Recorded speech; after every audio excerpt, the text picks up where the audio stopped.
You don't have to go to the gym for an hour. If you just feather in low-level movement, it's called NEAT, non-exercise activity thermogenesis. It's a fancy word for saying just move a little bit frequently throughout the day. That is more protective than an hour at the gym.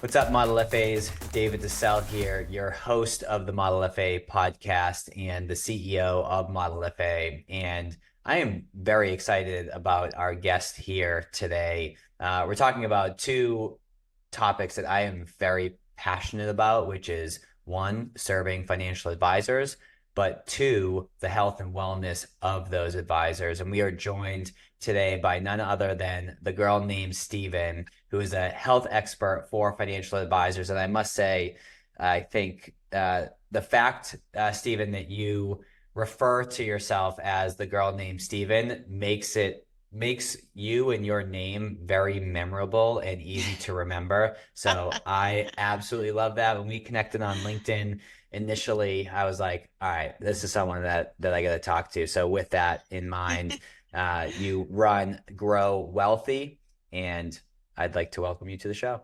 Thank you for having me. Yes, as a play on, oh gosh, Johnny Cash, The Boy Named Sue. I That's love my it. theme song. I love it. And you are tuning in from Portugal, of all places. You spend quite a bit of your time over there. So I know there's a bit of a time difference during this recording. Appreciate you hanging out with us from afar. Thank you. I appreciate that. Yeah, tiny little island called Madeira, Portugal. Um, 5 or 6 hours ahead of your time. Very nice. Well, let's get rocking and rolling. All So right, let's do it.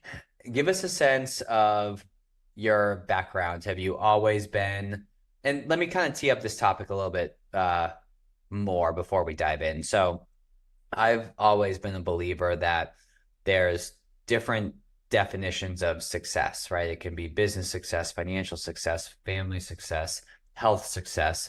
And I think to truly feel successful in general, you need to check all those boxes. So I remember like early on in my career, I'd over rotate in one direction or the other. So I'd be focused on business, crush business, but I'd be fat and overweight and I'd be unhappy and I'd feel like crap, right? Mm-hmm. Or times where I'd be so focused on my health that I put business by the wayside and I wasn't making, a ton of money and I'd feel like crap.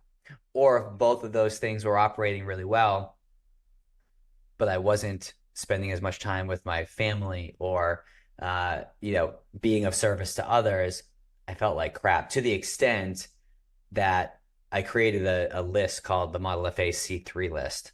And it's about the three C's are committing to something, being consistent with those some things, and ultimately building your confidence. And within that, there's 5 things that you do every day that fit 3 categories: 2 things that move you forward professionally, 2 things that move you forward personally, and 1 thing that moves others forward. And oftentimes on the personal side, it has to do with fitness oriented stuff. So all that to say, I'm a believer in what you do, but I want to unpack why you do what you do. So how'd you get into this?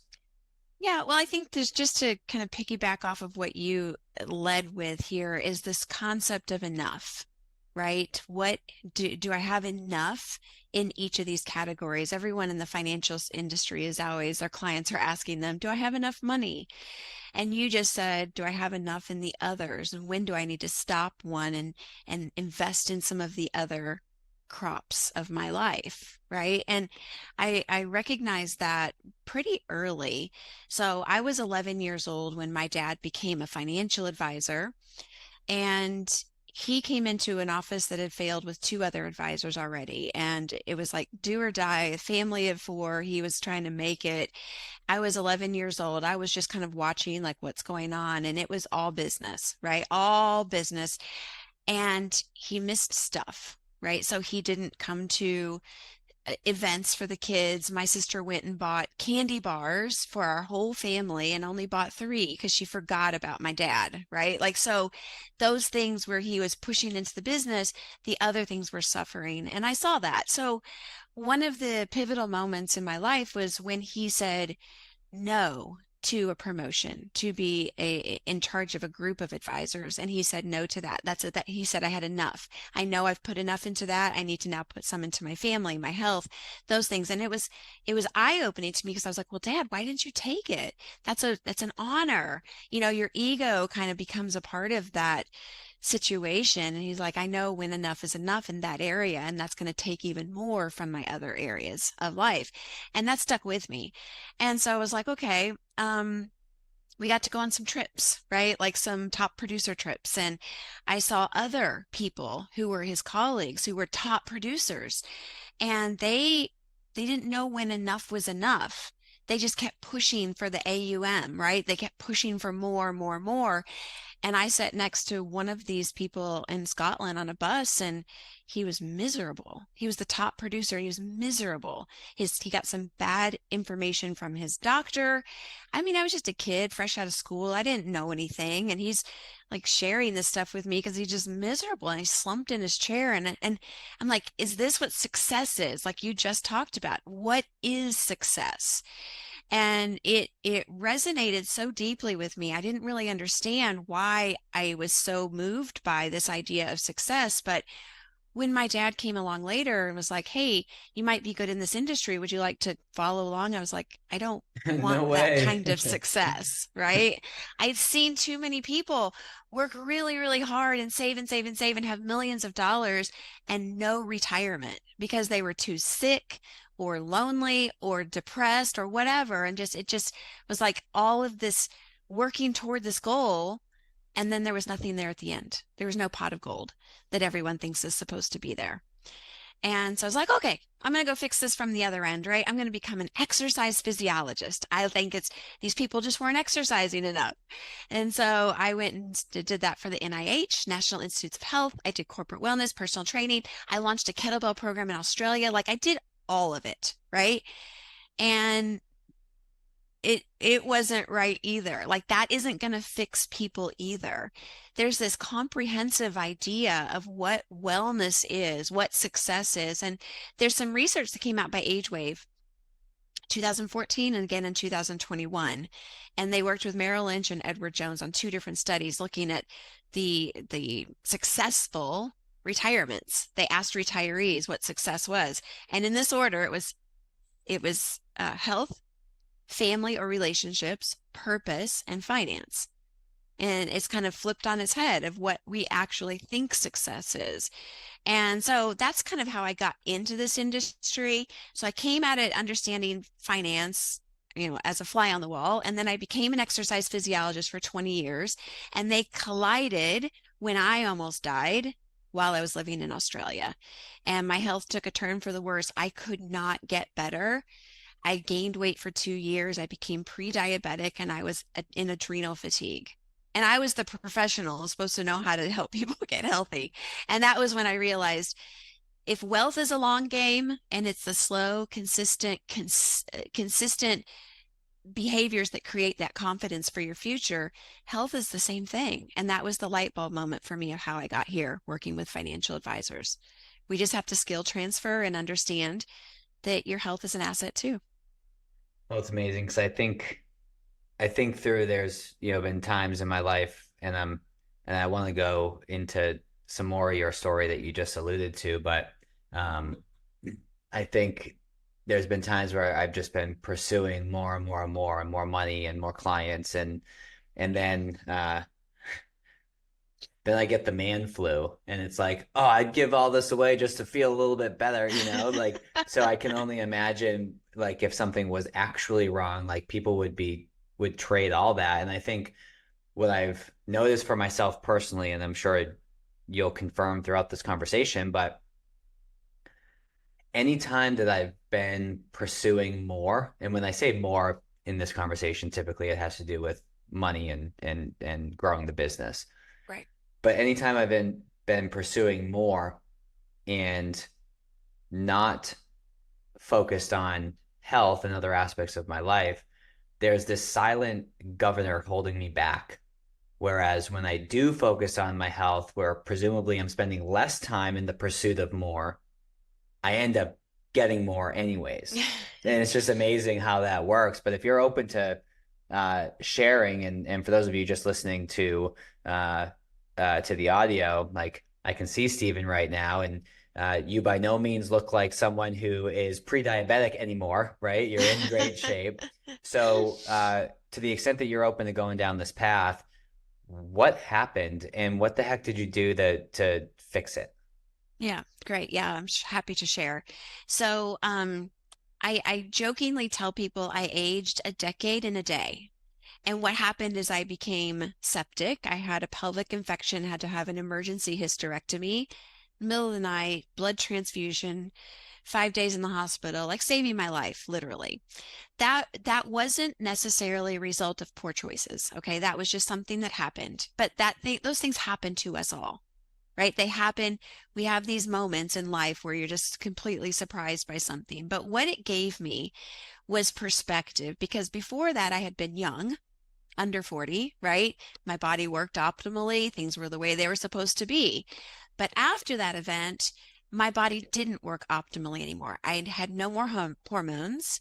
I had killed my entire gut biome, all that flora and fauna, bacteria that makes you healthy. It's your immune system, with the heavy antibiotics that saved my life. So that was dead.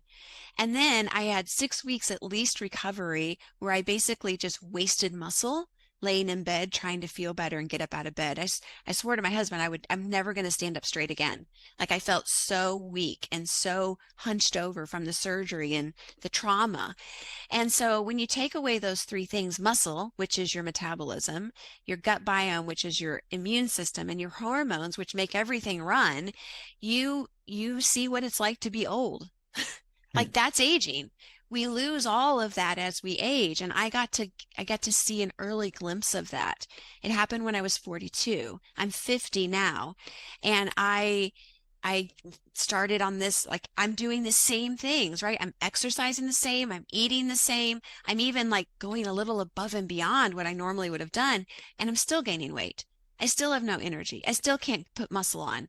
I still feel awful. I'm pre-diabetic, all of those things, completely stressed. And I was like, this is what people are really struggling with when they get to their 40s, 50s, 60s, beyond, is all of these things aren't working. Why? Because they've gone into debt with their health for a number of reasons. Mine was a massive surgery, but it can be decades of maybe choosing the wrong food, or, living under stress or whatever.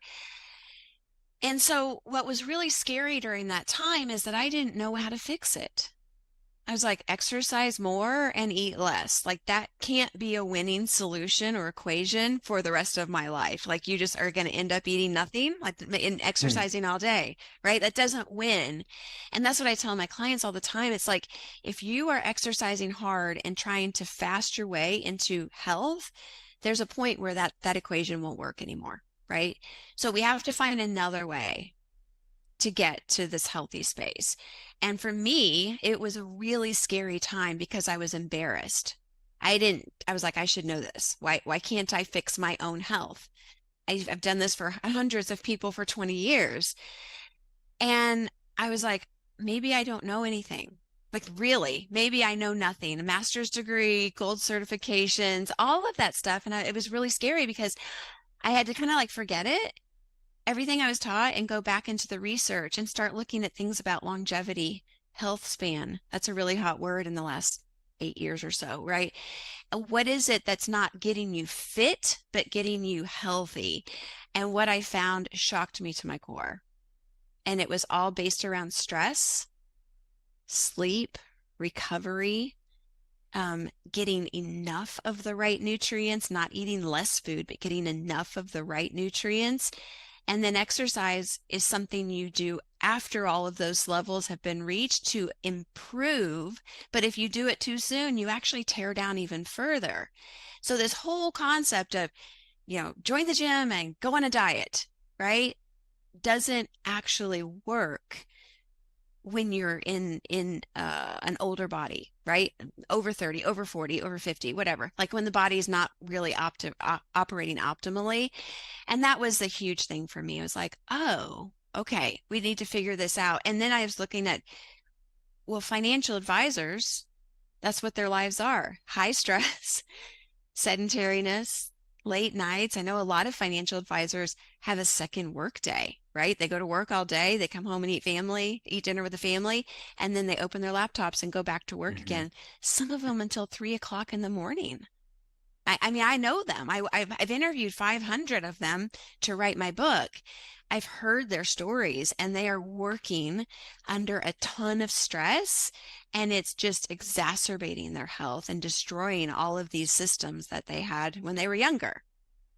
There's a lot of good things in there, Stephen, and particularly, and I'm uh 33 turning 34 in a couple months, and I think back to like high school and college where it was like so easy to just like, all right, I'm going on vacation in a week. All right, I can slim down in a week. I just have to go to the gym for a second and, not have pizza this week, and it was Right. just so easy. So Yes. I'm glad that you hit on, uh, I'm glad that you hit on the point that it's almost like the saying, what got you here won't get you there. Like what used to work doesn't necessarily mean is going to work. And we were talking before the recording, but I work with a concierge doctor where on a quarterly basis, so think about most people either go to the doctor once a year if they even go that much. Usually they just Right. go when something's wrong. But I'm with this concierge doctor at a minimum every quarter, just doing blood work and taking a look at hormones and making Mm, sure that we're adjusting things on the go forward basis, monitoring things like testosterone and estrogen and, just the whole blood panel in right. general. We go very, very deep every quarter. And what I've noticed is as we started tweaking the things that I'm putting in my body, be it, hormone replacement therapy, all the way to food, I never, I never thought that I felt groggy or tired or whatever. Like it was just kind of like my being for a little bit. Hmm. But when I started being more in tune and started feeling what it was like to live better based on the changes that we were making, I was like, whoa, I feel like a superhuman. I'm stronger in the gym. I'm more energetic. I'm sleeping better. I wear this thing here, the Whoop, to monitor recovery and sleep, and it kind of gamifies it, so Right. that you actually know what's happening, at least to a degree. Who knows how accurate they are, but um, it's amazing to experience at just 33. So Hmm.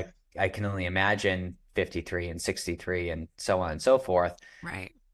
how much of a change that could have. I mean, I was actually got on a ruck with my pastor a couple weeks ago, and he's 38 and he does jujitsu, and he it's kind of funny. His coach came over to him after like he was pooped out, and they always bust each other's chops because it's funny, weird, and cool that the pastor is rolling around in jujitsu. Yeah. And so, the joke is, let me tell you the good news about Jesus. And so his coach comes over and is like, you look pooped. He's like, I'm gassed, man. And he goes, let me tell you the good news about hormone replacement therapy. so he, he actually started on a TRT because his levels were low. And he's like, Mhm. I feel like $1 million, but all that $1 million is getting back to baseline, that you Right. slowly over time creep below and it's unnoticeable until all of a sudden you're like, feel like crap. So Yeah. all that to say, I agree. That's a long-winded way to say I agree with the direction that you're heading and the research that you've done and the work that you do. And I believe that advisors, just like most humans, so I don't mean to pigeonhole advisors, but that's who we both work with. That's who we're Right. talking to. Right. So advisors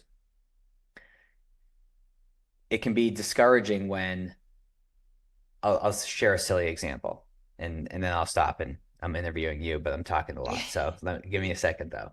So I Hey, go think for it. like there's a lot of things that I think uh, I'm really good at. But then I go to my wife and I bought a house at the end of February. And what I'm realizing is I am not good at anything DIY. So yesterday I installed outdoor speakers, and it took 4.5 hours and three Home Depot trips. And for the record, I got them up and they Good work. job. Good Okay. job. So, Success. but what I caught myself thinking in that moment, which is kind of timely for this conversation, is like what the I like how do I not know how to do this? And it's like, well, you haven't done this, right? You weren't trained in this. Like, what do you expect? You're not supposed to be good at it. Right. So an advisor, they're so good at being an advisor, but when it comes to something like their health and their fitness and the things that they do to take care of their body, you haven't spent years learning about that like you have your profession. So why would you expect to be good at that?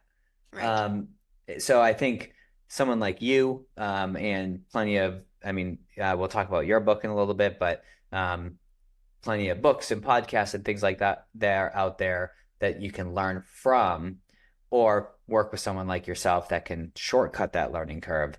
It's like that's how you get better and how you feel better. Yeah. Yeah, it's interesting because if there's it's like the frog in the hot water analogy, right? It just turns up so slowly, the frog doesn't know Mhm. it's being cooked. And that's how it is, like you're talking about hormone replacement or losing muscle or feeling stress. It happens so slowly, and so it becomes so commonplace that you don't even know that it's happening. And so I love that you have a concierge doctor. I would like wish everybody could do that and have someone checking in on them, because that's really where the proactive prevention happens. Most doctors are just going, well, you're fine, which means we don't need to medicate you yet, right? That's all it really means. So, like it does, and people think like advisors I work with, they go to the doctor and I say, what the doctor say? Oh, I'm healthy, I'm good. And I look at their numbers and I'm like, I think all they mean is that you don't have to go on medication for diabetes yet, right? That's all that it means. And so being able to track these things outside of how you feel, because how you feel feels normal. And then when you feel what good actually feels like, the night and day is crazy. And so that's number one. Number two is that, this industry is made up, what, 70, 80% male, I would say, right? I mean, At numbers are least. changing slowly, but Yeah. it's still majority male. And if you look at the research on testosterone, for example, across the board, all men, all age groups is down 35% on testosterone from what it used to be 100 years ago, maybe even 50 years ago, like recent enough to where we're like, what in the world is going on? Why is this happening? When you don't use your muscle, when you're under a lot of stress, when you're not eating the right foods, when you're getting estrogens into your body through plastics and different things, your body starts to malfunction and you don't even know that it's happening. And so then what I see, people coming to me like, Stephen, I can't make it through the day. I'm 57 years old or 61 years old and I don't want to retire yet, but I can't make it past 2 o'clock because I'm exhausted, right? Like, who wants to live that way? And then they get to retirement and all they want to do is sit on the couch because they don't have the energy to do anything that they had planned to do. And so I guess, if we could do a takeaway for those of you listening, if you could just see health as your fertilizer for life. It just makes everything. Your business grows better, your relationships go better. There's a study that was done on inmates, and they fed them well and gave them multivitamins, like fed them a good balanced nutritious diet and gave them a multivitamin. And then they looked at violent outbreak incidences and they dropped by 50%. 50% drop just changing the nutrition of these inmates. So then you're like, okay, am I fighting with my spouse because I'm just not well fed or well slept? Like your relationships get better. Like everything health touches just blooms a little bit better. So, example, if you're going to take the CFP or some other designation, right?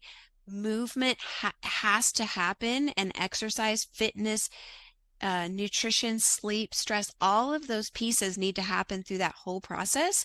And you'll do about 15% better on the test.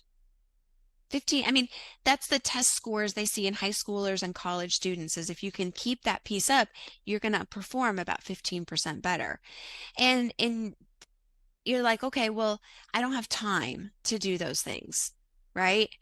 And then you're like, well, if I don't have time to do it now, when am I going to have time to do it? And then if you look a decade ahead at all the people who are ahead of you in this career, you can kind of see the writing on the wall of what's coming. The time doesn't show up, right? The motivation doesn't show up. It gets way harder to dig yourself out of health debt as you go, as you get year after year older. Like you were talking, 33 is very, very different than 53, which is different than when you were 23. You could probably stay up all night, eat pizza, drink beer, and rebound and be totally fine to take a test the next day, right? Like, but your body simply can't do that anymore. There's a joke out there called the CFP 15, like the college 15, right? So it like those designations, those tests that financial advisors take actually put them into a health debt. So if you're going to go into one of those, if you can boost your health, you're not only going to do better on the test, but you're going to come out of it in a better place without debt in the future. I feel like it would be it. I get the argument that I don't have time. I really do, because it's not something that you're going to die tomorrow if you don't do these things. But it's the same thing as planning for retirement, right? If you don't start now, you just don't have as much runway to work with. So there's a lot there. I think a couple things that I was educated on by my doctor, which is interesting, is that the average, primary care physician has anywhere, speaking in broad strokes, like 2,500 to 3,500, patients. So there's a reason why when you go in there, they spend all of 8 minutes. 7 minutes. Yeah. Yeah. Oh, well, you get an extra minute. But yeah, 7, 8 minutes with you, and it's incredibly transactional. And to get an appointment, you have to book it weeks or months in advance. And I think this is just wrong in general, but also I'm very type A. But when I show up for a 9 o'clock at 8:45 and they don't take me till 9:20 or 9:30, like that's just BS. Like, Right. so a concierge doctor typically has 150 to 300 patients. Mhm. So Mhm. like my doctor, I'm able to text with, and email and get a response the same day. And I'm sure when people work with you, they get that same level of communication. And it's also interesting being educated on, as you mentioned, oh no, you're fine. Basically, you don't need prescription medication yet. Yeah.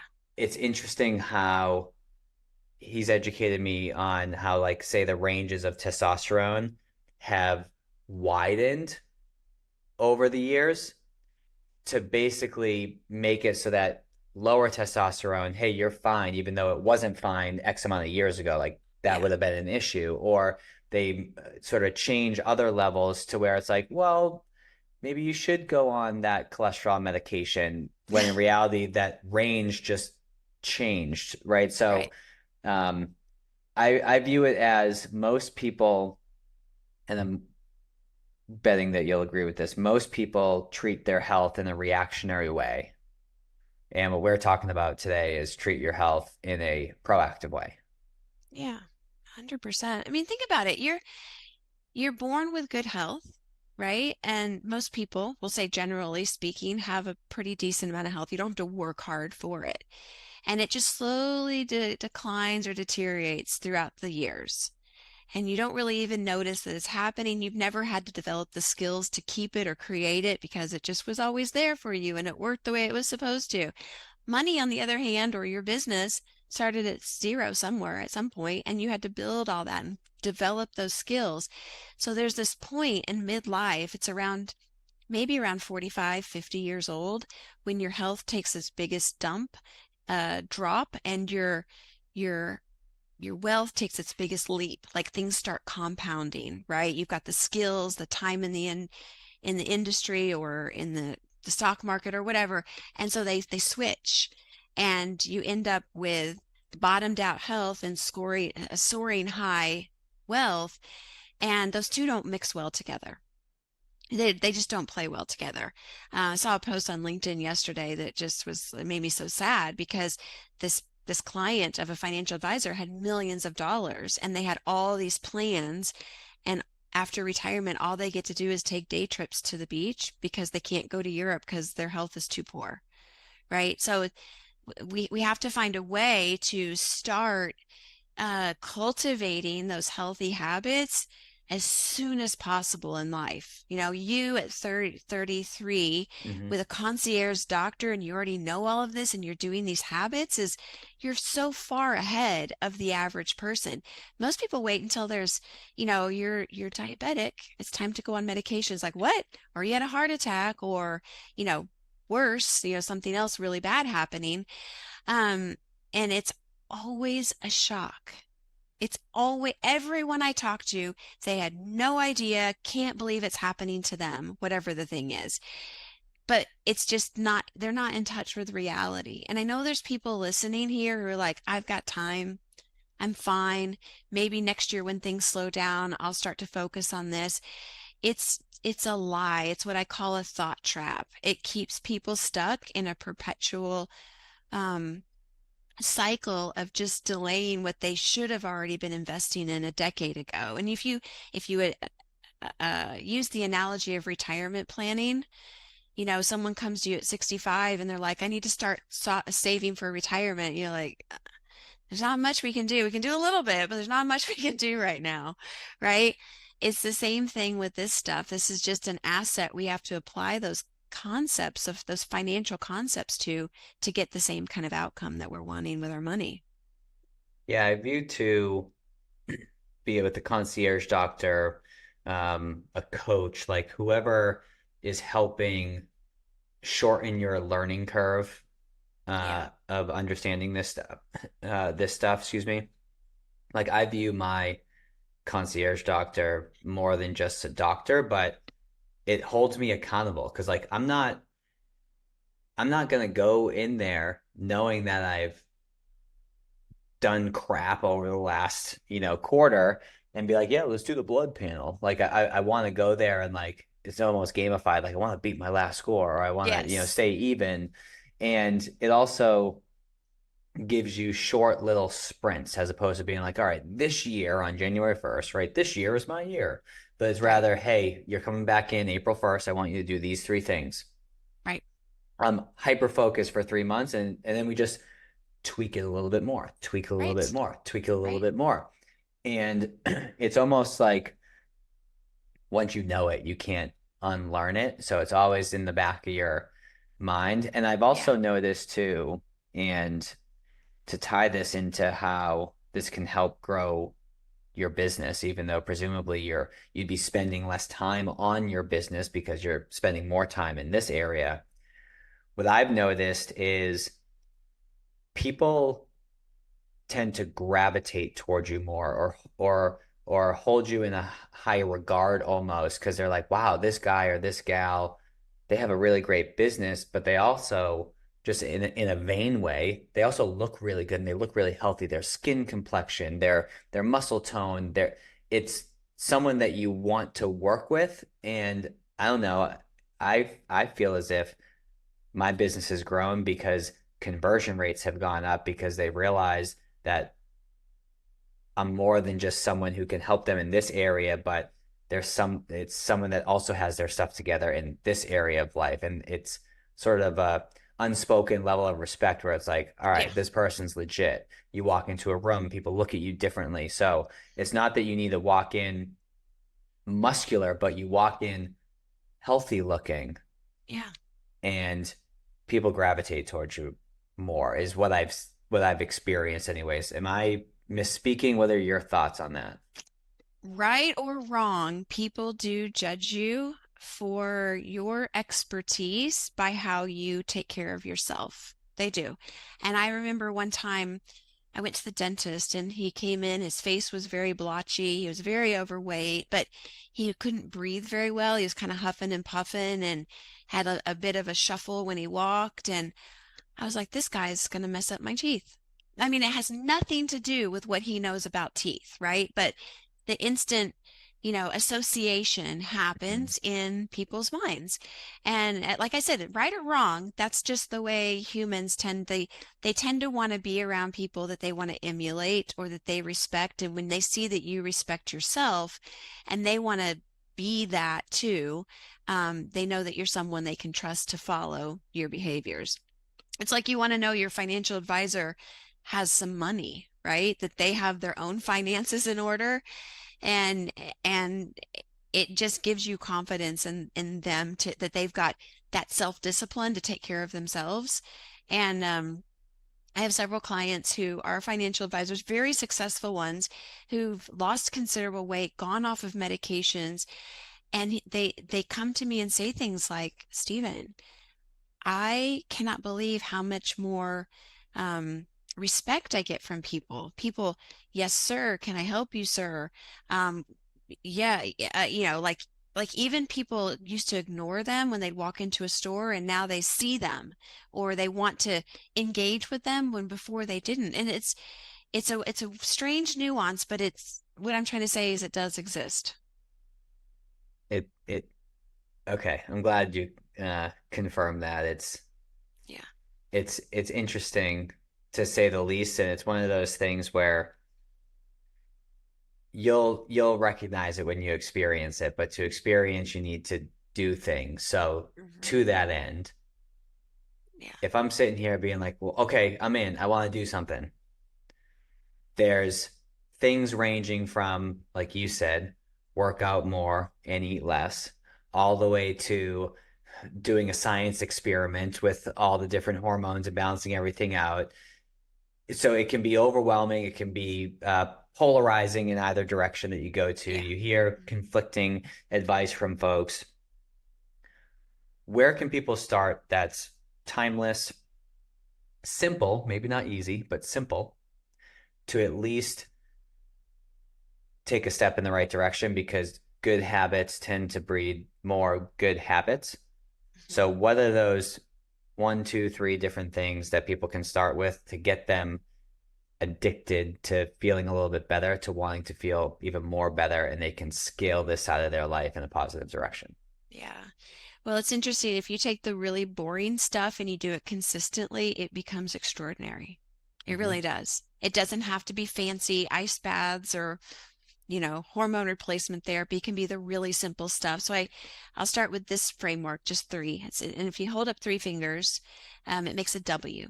Okay, there's three W's to start with. The first one I tell everybody is just start drinking water. Most people are not drinking enough water. 80 ounces in the first 10 hours of your day. Okay. Half your body weight in ounces if you want to like figure that out. But 80 ounces is enough for most people. In the first 10 hours of your day, front load it. Okay. The second thing is to walk, ambulate.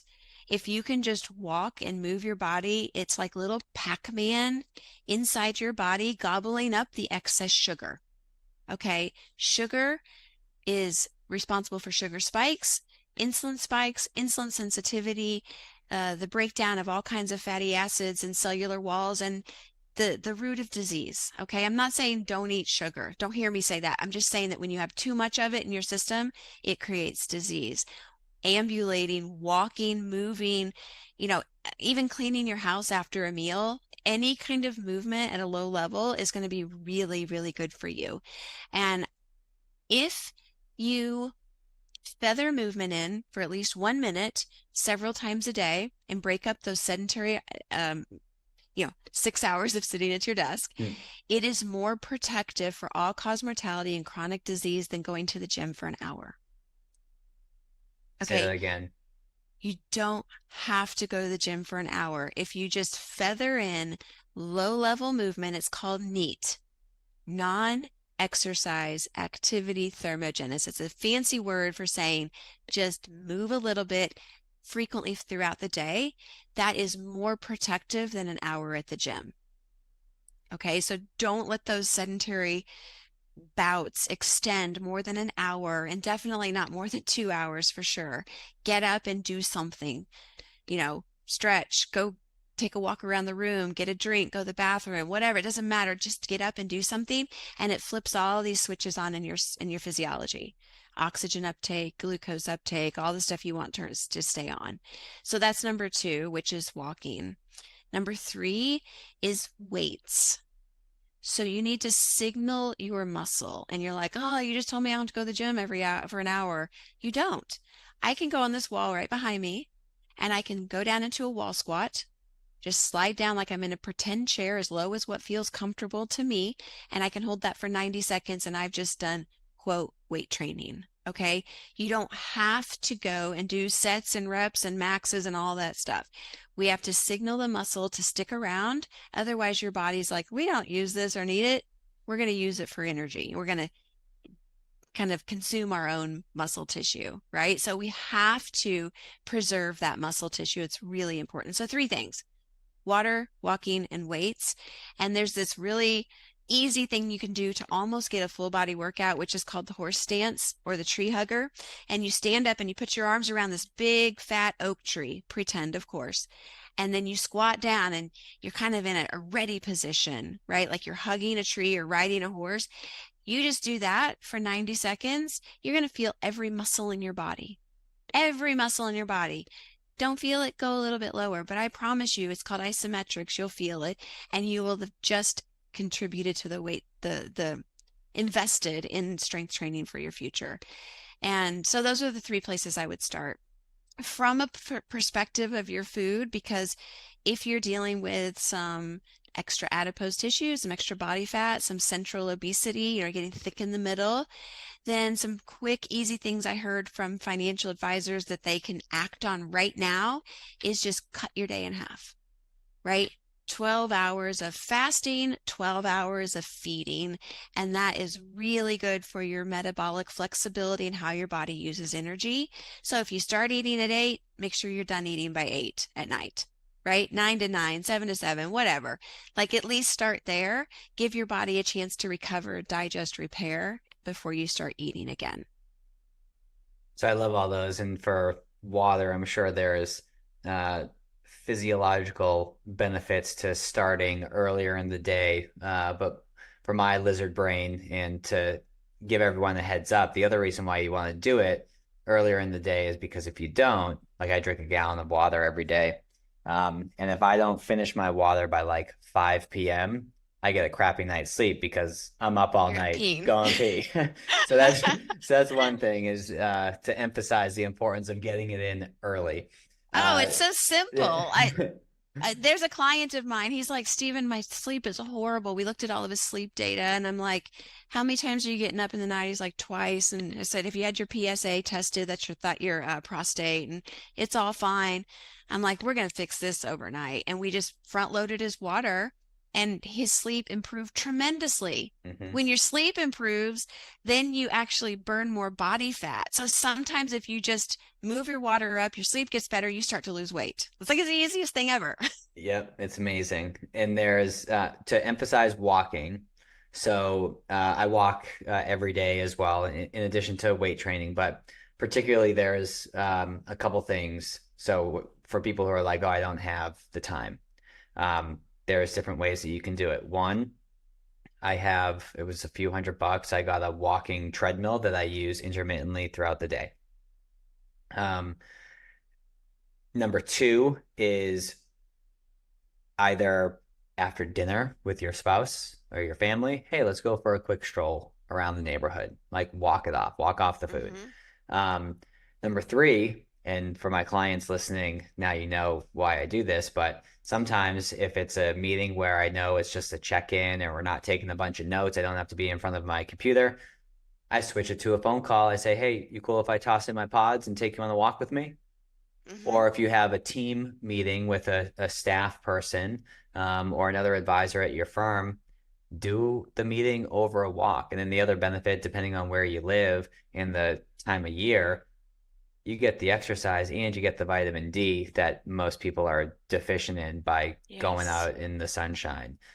So Yes. there are so many different ways that you can integrate it. And then with the weights, as far as the big oak tree, I just picture people that work in those glass offices and people walking by as they're hugging Yeah, you're like, this this fake oak tree. But in all seriousness, I think what ends up happening, you said that wall sit, right? Or that fake tree, right? hmm For some folks, for a lot of folks, that 90 seconds sitting against the wall is hard, hmm but it gets easier and easier hmm and easier. And then it becomes not challenging at all. And you want to Want. do something else. So then you Yes. actually do go to the gym. You do lift a little bit more. Again, good habits create good habits. So it's just starting somewhere. And hmm you're naturally a high achiever. That's why you're in this business. That's why you're so busy in your business. And you start to get addicted to this in a good way. And this is a type of addiction that actually serves you long term. So Yes. to Stephen's point, start keep it simple, stupid, right? Just do Yeah. something super, super simple because you're naturally wired in such a way to want to do more when it becomes easier. I always tell my clients, drink your water, but also become water because water always goes the path of least resistance. And just find that thing. If you want to start exercising or doing the weights part, the W of the weights, just find the thing that's easiest for you to start right now, like today. Just start it, and then all of a sudden you are an exerciser, right? You can always grow it, but start with the path of least resistance, something that's curious, something that makes you feel good, that you like, that you think you'll be able to do long term. I have clients all the time that come to me and they're like, Stephen, I will not be exercising when we work together. And I'm like, great, no worries. We've got plenty of other stuff we can work on, right? But whenever they're ready, they come to me and they're like, Stephen, I was just thinking maybe I would start walking. I'm like, what a great idea. It has to be something that feels good to you. And if it feels like you're forcing it, find something else. There's lots of different things you can do, but follow the curiosity. There's I'll give him a shout out. He's not a financial advisor, but I'll send him this episode so he listens to it. But his name is Terrence and family friend. He's in his late 20s, I believe, mid 20s. But anyways, he hasn't been under 300 pounds since like the middle of high school or something like that. I forget exactly, but he's basically between 315 and 340 or whatever. And he's a big boy, he's a big teddy bear. And that's just become his persona. So no one's ever like called him out, right? So I was telling you, doing this thing called 75 hard. hmm And so I think that there's two types of people listening to this. One where it's like, come on, a wall sit, I don't want to do that. Like that's too simple. And there's other people where it's like, that's all I can commit to right now, right? So there's hmm two different hmm camps. And for Yes. the ones who are like a wall sit, it's like, okay, well, let's go all in then. Like I'm typically an all in or all out type of person. So for me, something like 75 hard, which is a program for 75 days, a couple workouts a day, gallon of water, 10 pages of a personal development book, picking a diet, sticking to it. It's all in for 75 days, no cheat meals. You can't miss anything or you start over. But anyways, I was chatting with Terrence and I was like, hey, like I'm doing 75 hard. Like, you want to do it? And he goes, yeah. So think about that for a second. This person who's 325 pounds when he started, all he did was say, yeah. And that has totally changed his life. So we're 73 days in right now, and he just weighed in at 274. He's Oh my lost gosh. 51 pounds. Probably by the time of this recording, it's another pound or two. 51 pounds. He looks way better. He feels way better. He walks into a room and people are like, Terrence? Like, what? And they're so stoked for him.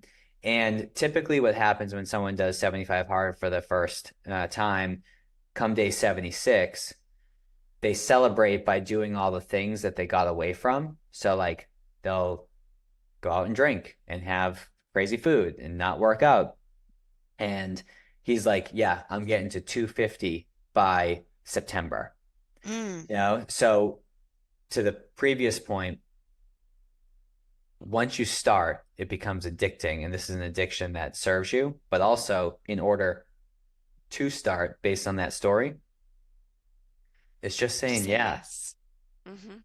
just say yes and start somewhere Yeah, and you can change your life. So I it's want to true. share that story because it's That's awesome. literally texting, earlier today and yesterday. So Way to go, it's like, Terrence. yes. So it's pretty cool. Very good. So, Stephen, I've loved this conversation because again, these two categories are are very near and dear to my heart, and I'm passionate about advisors and health.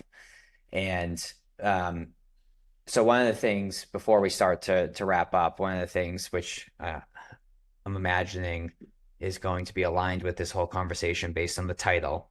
But one of the things that we do is ask our guests a book that's had an impact on them. And it's our way of distilling a reading list for our listeners.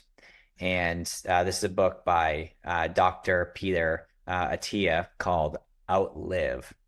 Sounds like it's going to relate to this conversation.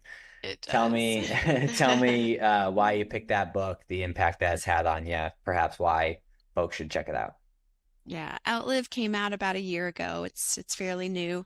It's made a major splash all over and in all circles that I talk to. I've read it, listened to it. We did a book club on it. And it is Dr. Peter Attia, who is a doctor, a physician, and he left the medical industry to go work in a bank of all places because he was so fed up with the medical system.